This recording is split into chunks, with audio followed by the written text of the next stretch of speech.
Move, Toku. Move, Toku. Dude, seriously, get your ass moving! Hey guys, it's ExandShadow, and welcome back to Let's Play LostWinds. In the last part, we got the ability to switch seasons because we helped...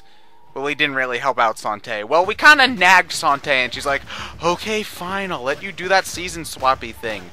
Jesus Christ, I mean, seriously, what the hell? And in order to progress with the game, as usual, we are going to need to continue on with the season swapping thing. Now, I talked a little bit about sort of the story points of the different seasons last time, but just from an aesthetic view, I think that I prefer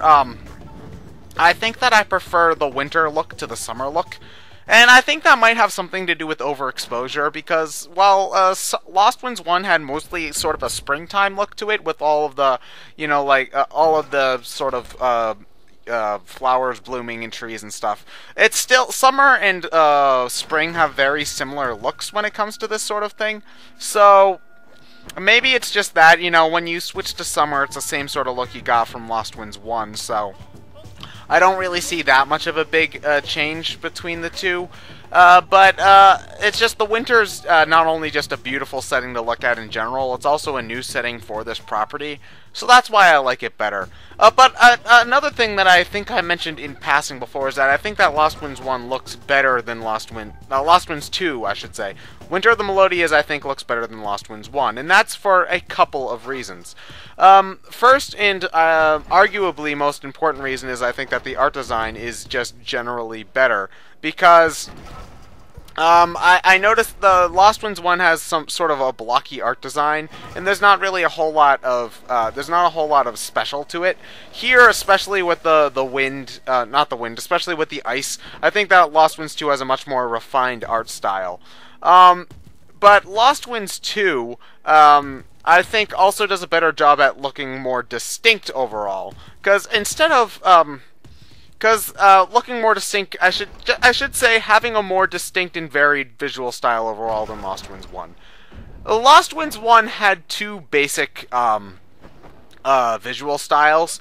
There was A, springtime and the outside, and B, there was sort of these dark caves. And now, while I did mention in LostWinds 1 that there were some variations to the caves, it being overly similar is a somewhat sort of valid complaint for those cave areas.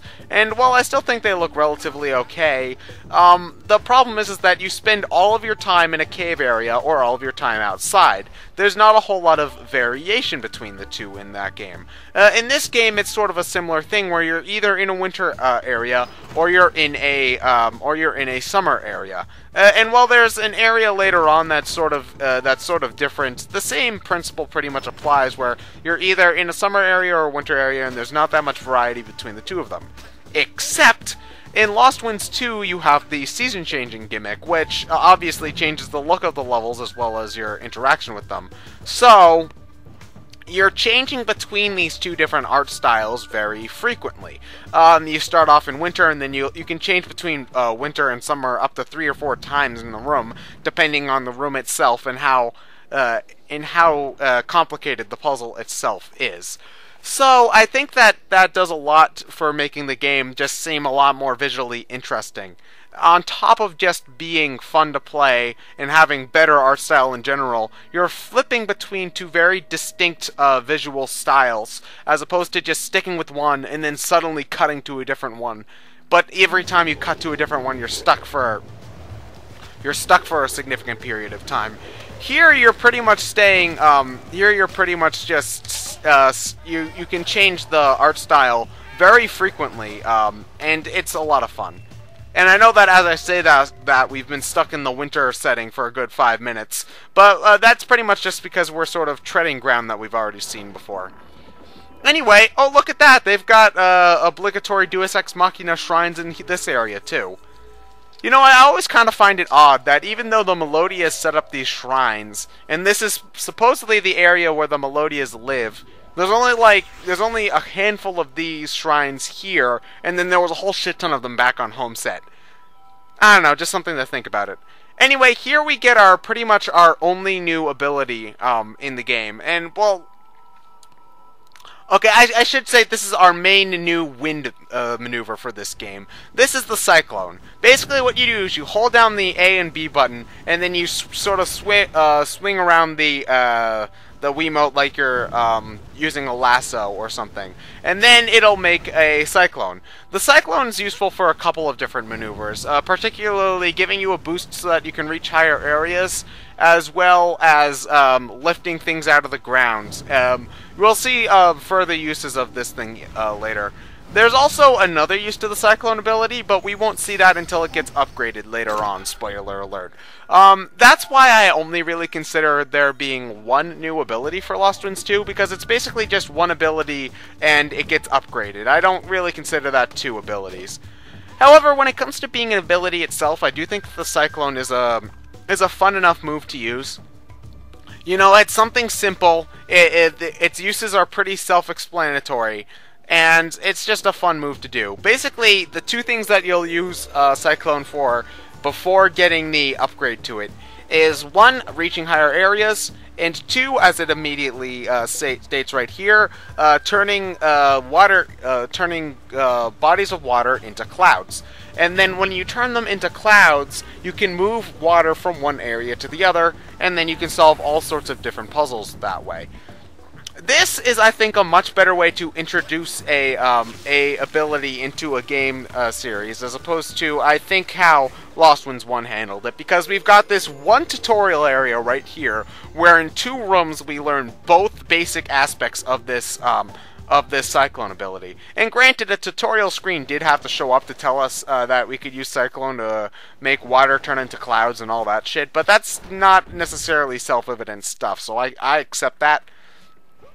But just within literally like 2 minutes of learning this ability, we know everything that it can do. And now we have a grasp on this material, and we can use it to solve all sorts of other puzzles. And I think that the puzzles involving the Cyclone ability are some of the more involved ones in the game. And they're a lot of fun to do, and it's an ability that I think complements the game as opposed to taking charge of it. This is something that I could see them having added to the original game's moveset if it were something a little bit more fleshed out.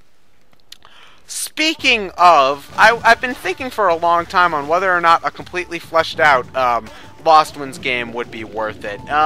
Basically, I've been thinking about whether it would be a good idea if this were like a $60 console game, or even just like a $30 3DS game or something. And after thinking about it, I think that no is the answer that I've decided. These games are great, and I love their atmosphere and all that shit, but I think that these games very much benefit from their shorter runtimes. I can understand getting frustrated with this sort of control scheme if you mess with it for too long. And not that I think that the game controls bad, but stuff like maneuvering objects and all of that shit gets really, really annoying when you have to do it. And seeing as the longer you play the game, the more you'd have to deal with stuff like that, and it's more likely that stuff like that would come up. I feel like this would have been a perfectly fine sticking as an episodic series. That is, of course, if they decided to make more games, which at this point I'm pretty sure they're still saying no. Anyway, here we have the Melodia City, which, if you remember from the beginning of the game, this is the area where Riverin was in. It's not really a spoiler, it becomes pretty self-evident. This is what I was talking about, where there is an area in the summer that's somewhat different than all the summer areas. Basically, you spend almost the entire... Actually, that's a lie. You spend the entire time in the Melodia City in the summer. I don't think you can even make it here in the winter. I mean, I'm sure they have graphics for it, just in case someone glitched here or something, but for all intents and purposes, I'm pretty sure you have to be, it has to be winter in order for it to be... Oh, I'm sorry. What I meant to say was, I'm pretty sure it has to be summer in order for you to travel in this area, or at least to get into this area. There's not a whole lot of water in this area, so I'm pretty sure that whether or not it was winter really would have no effect. But I don't think it's possible to get in here while it's winter time. So I think that that's just basically a moot point. But basically, my point is that this is basically the only varied area style that is around in the summer. So I guess that it sort of counts as area variety, because, you know, it's just sort of this sort of ruin-y type setting. I'll just say this right now, I do love the atmosphere of this area. It's a very serene, but also kind of a spooky serene. I enjoy it quite a bit. But I do think that for some reason the area variety in this section is I don't even know what I'm saying. For some reason I'm not sure if having a different area, an area like this, is enough for it to be considered a variety. If that makes sense. I'm not sure if I'm even making any sense at this point. This area does look kind of creepy. It just feels very creepy, though, because even though Toku and Enroll don't know at this point, you know, because you played at the beginning of the game, that these people are frozen as statues, if not dead completely. So, yeah, that kind of sucks. Here we also bring back a mechanic from LostWinds 1, basically the Echo Balls, where you use the Echo Balls, you spin a vortex around them, and then that'll make a sound which will resonate with these crystals, which will allow things to happen. Now, I love what they did at the beginning of this game here, because at the beginning of the game, you just sort of had to guess that the Echo Balls, you had to use vortex on the Echo Balls, because you really only thought to use vortex on these Echo Balls in order to make something happen, because they introduced them right after you get the vortex. But, however, in this game, you start with the vortex, so how do you make it clear that to people who start with this game that you have to use the Echo Balls in order to make a sound? Well, it's simple. They have you use Riverin at the beginning of the game, and then they have his singing. I think that's a really, really, really great way of integrating this, not only just this plot point with the gameplay mechanics, but also using that to teach your players about something about the game itself. Also, how could Magni have gotten in here when we couldn't have? Whatever. Anyway, yeah, so I don't know if it's the same exact frequency or whatever, but these Echo Balls pretty much function the same exact, have the same exact purpose as a Melodious song. So, yeah. Wonder why there were tons of them just lying around in Homeset, but whatever. I can deal. There's a little bit more of a puzzle element to this area than there was in the beginning of the game. In the beginning of the game, all you pretty much could do was just walk forward and backward. But because we don't have the ability to sing on command like Riverin could, we have to do some light puzzle solving with the Echo Ball. It's pretty tame, though. These are pretty simple puzzles. This area is more about taking in the Melodia City, which is one of my favorite areas in the game. This is also another example of, I think, using the enemies as part of the puzzle as opposed to making the enemies a puzzle in themselves. Because there was no way to kill that giant glorb. You'd have to use snowballs in order to do that. However, you have to lead the enemy onto that rock in order to get him to fall through. And I think that's a smart way of making the enemies part of the puzzle environment itself. And I think that if the games were to add more combat, they'd have to do that a little bit more.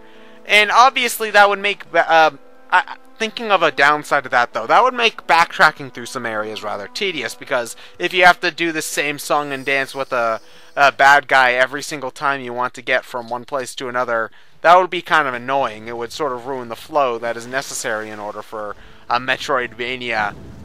I guess this technically counts as a Metroidvania. It's sort of having to do that stuff all the time ruins the flow that a Metroidvania needs to have in order to be fun to play. Because a Metroidvania needs to... In order for a Metroidvania, I find, to be really enjoyable, moving and traveling throughout the environment has to be enjoyable to do. You know, the control has to be good, the areas have to be fun to go through, and for the most part, LostWinds does that. You know, I love the control, I love the gameplay style. But there's just one issue, is that in an overworld you just generally need enemies, otherwise it's just a waste of time. And other than making the enemies part of a puzzle in these sort of, I don't want to call them dungeons, but I guess that's what they are. Other than making them part of part of a puzzle in dungeons, I don't know of a way to make these enemies a better way in overworld. I guess in overworld stuff. I guess it's one of those things that'll just never be that'll just never have a perfect solution, or it would just require an incredible amount of finesse on the part of the developers when they were making this game, or making a future game. Why aren't they making a future game? Frontier, if you're listening to this, please make another LostWinds game. I'll buy it, I swear. I really will buy it.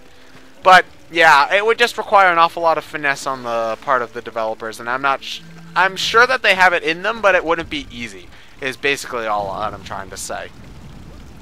Anyway, after going through the initial area of the Melodia City that we went through with River Inn, that's when we actually get to some more gameplay stuff. In this section of the game, the sort of Melodia City, I don't want to call it escape, but trying to get out of the Melodia City, I find that this is one of the more, one of the longest sequences in the game, but also one of the most fulfilling sequences in the game, because I think that this section of the game has some of the best puzzles using only wind mechanics. You know, because basically the wind mechanics are the core of the game, and as great of a gimmick as the season shifting is, it's not a core gameplay mechanic. If they were to make a LostWinds 3, I doubt that they'd keep the season shifting. So, seeing that they still have the ability to make great puzzle areas with just the wind mechanics from LostWinds 1 plus one more added from LostWinds 2, I'm really, really, really glad that they were able to pull this off well. I'd actually say that this one area in particular is more fun than any of the puzzle areas in LostWinds 1, but however, I don't think that that's necessarily a fair comparison. Partly because LostWinds 1 had, it was the first time that they tried to do this sort of thing, so obviously their freshman effort would not be as refined as later efforts in the game. Anyway, there's not a whole lot of plot significance to this area, unfortunately. Basically all they say is, wow, this place sucks. We should go now. But however, you can't just go into the area and leave. You do have to fall down that hole, which makes you, falling down that hole makes you go through all of these puzzle areas. Because there's a shrine here that we need in order to progress with the plot. You do need to get this. So, yeah. Sucks to be you, I guess. Basically, this upgrade allows us to use the cyclone as a drill, and then we use the drill in order to plow through piles of dirt. It's very context sensitive in that it's really only used a handful of times, and it's not really ever a puzzle. It's just sort of a barrier that you have to go to, you know, like, you need the key to open the door. So, while it's not necessarily, I think, a great addition to the power, I think that it's a decent way of adding it in, and you do have to have a way of locking off endgame stuff for the end of the game. So this is about as decent of a way to do it as you could get. But anyway, next time we escape from the Melodia City and find out what's going to happen to Magdi. I'm ExandShadow, and I'll see you guys later.